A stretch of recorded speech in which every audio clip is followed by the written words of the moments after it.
All Hello? right, this is our response bias project. I'm Nate. And I'm Julia. All right, so our question is: do individuals find members of their race more attractive than members of other races? So, just to reiterate, the question is, do individuals find people who share their race more attractive than people of other races? This project was measuring racial bias through subtle information manipulation, and the races that we focused on within our project are Caucasian and Asian, just because those are the predominant races within our area and in our circles. So, a quick summary, our project was based around two images, one displaying a woman that was 80% Asian and 20% Caucasian, and one displaying a woman who had the opposite percentages. So, in the first trial, we displayed both pictures and their respective percentages. And in the second trial, we displayed both pictures but switched the percentages around. So, these graphics were shown to my Instagram followers, but on different days.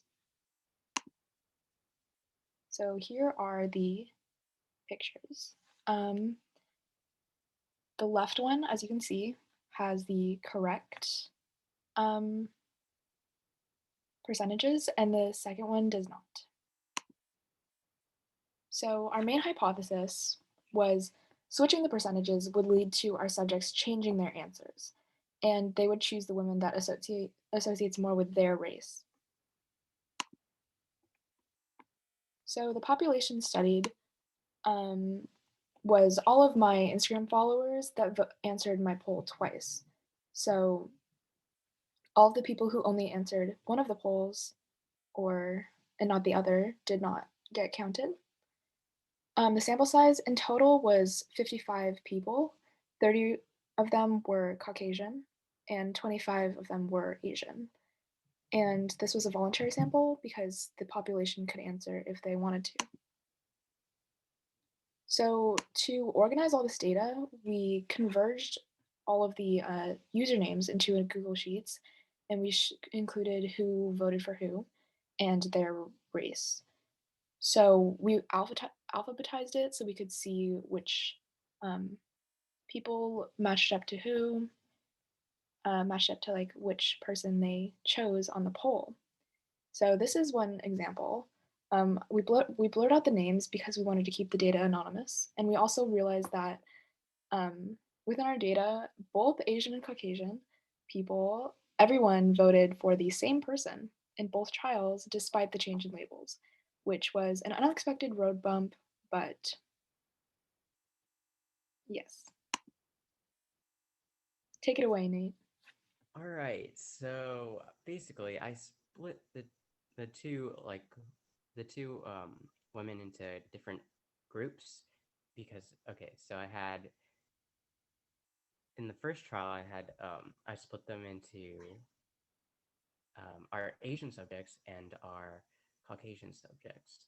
So, as you can see in the first trial, 22 out of 25 of our Asian subjects voted for the predominantly Asian woman, and 28 out of 30 of our Caucasian subjects voted for the predominantly Asian woman as well. And in the second trial, even with the change in labels, they voted the exact same. And this one on the right, you can see that's for the predominantly Caucasian woman, and this one is and 3 out of 25 of our Asian subjects voted for her, and 2 out of 30 of our Caucasian subjects voted for her as well. And it's the same exact thing as the last trial. They voted the exact same way. So before I get into like the hypothesis test, we did two hypothesis tests for two different populations. We split our main population into two races, Caucasian and Asian, because we wanted to see the difference in answers for the two subpopulations. and we wanted those to either disprove or prove our hypothesis. So, as stated before, we had a total of 55 subjects, but 30 of which were Caucasian and 25 of which were Asian. Okay, so within our hypothesis test, we did all of the what do you call it? The conditions, but we realized that the large condition counts was not met because we simply did not have enough um, participants. Like we split them into two groups, but we only had 25 and 30, and in total we had 55 because a lot of the people who participated did not vote twice, so we couldn't incorporate them into our experiment. But as you can see here, I had two hypothesis tests, and I put for P1 I put the proportion of Caucasian subjects that voted for the woman that was predominantly Caucasian in the first trial as more attractive, and then P2 proportion of Caucasian subjects that voted for the predominantly Caucasian woman um, that was predominantly Caucasian, despite the fact that she was labeled as predominantly Asian in the second trial. And then, Oh. yep. And now for this hypothesis test, it's the exact same thing, except it's for the predominantly Asian woman. And so in this one, it says proportion of Asian participants that voted for the predominantly Asian woman in the first trial, proportion of Asian participants that voted for the Asian woman that was labeled as predominantly Caucasian. And as you can see, both the proportions are the same because they voted for the exact same person twice.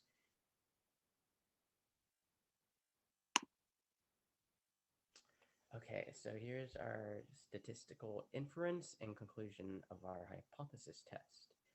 So this is for our Caucasian subgroup. Our p-value of 1 was greater than our alpha of 0.05, so we failed to reject the null hypothesis. There was not enough evidence to conclude that the proportion of Caucasian participants who voted the woman that is predominantly Caucasian differs from those who did not vote for her. For our Asian population, since our p-value of 1 is greater than our alpha of 0.05, we failed to reject the null. There's not enough evidence to conclude that the proportion of Asian participants who voted for the predominantly Asian woman differs from those who did not vote for her. Therefore, we cannot conclude that people find members of their own race more attractive than others. And this is our confidence intervals. Okay, here's our explanation. We did two confidence intervals as well. For our Caucasian population, we are 95% confident that the interval from negative 0.490 to 0.490 determines the true value and the difference in proportions between our Caucasian subjects who voted the predominantly Caucasian woman as more attractive. Whereas for our Asian population, we are 95% confident that the interval from negative 0.192 to 0.192 determines the true difference in proportions between our Asian subjects who voted for the predominantly Asian woman as more attractive. So, in conclusion, what we concluded from this experiment is that people do not find members of their own race more attractive than other races. There's just not enough evidence to conclude this. So we can assume that people define attractiveness based on their own personal insights. So a little bit of insight into this. Overall, we learned that the labeling of the races did not change who people found attractive because people voted for the same person in both trials. Um, so one thing I'd like to touch on is that um, one message that I got is people thought that the second one, or at least one person thought that the second one may have been a mistake. So I think that might be why we didn't get as many votes for, yeah. So we got this idea from Nate's psychology textbook, and we thought it was just really interesting to see this bias. Um, so a little, um, I guess, pre Q&A session because we don't have any questions to answer. So the first question that I thought we would probably get is why we didn't use Nate's Instagram, and it's just simply because he doesn't have as many followers. But that's okay, Nate. Um, so second question is why women instead of men? And we thought this would be most fitting for my followers because I don't have many male followers, and also because um, like just because of our social climate, men are less inclined to call other men attractive, sadly enough. So another thing that we like to mention that isn't really um, part of our experiment was that even without the even including the people that weren't in our trial, um, the more the I guess more um, popular option was always the Asian woman, and I think this is a good um, example of why it's all attractiveness is all based on personal definition, and um, both bias of racial bias and also personal definition of attractiveness can go with our worldview.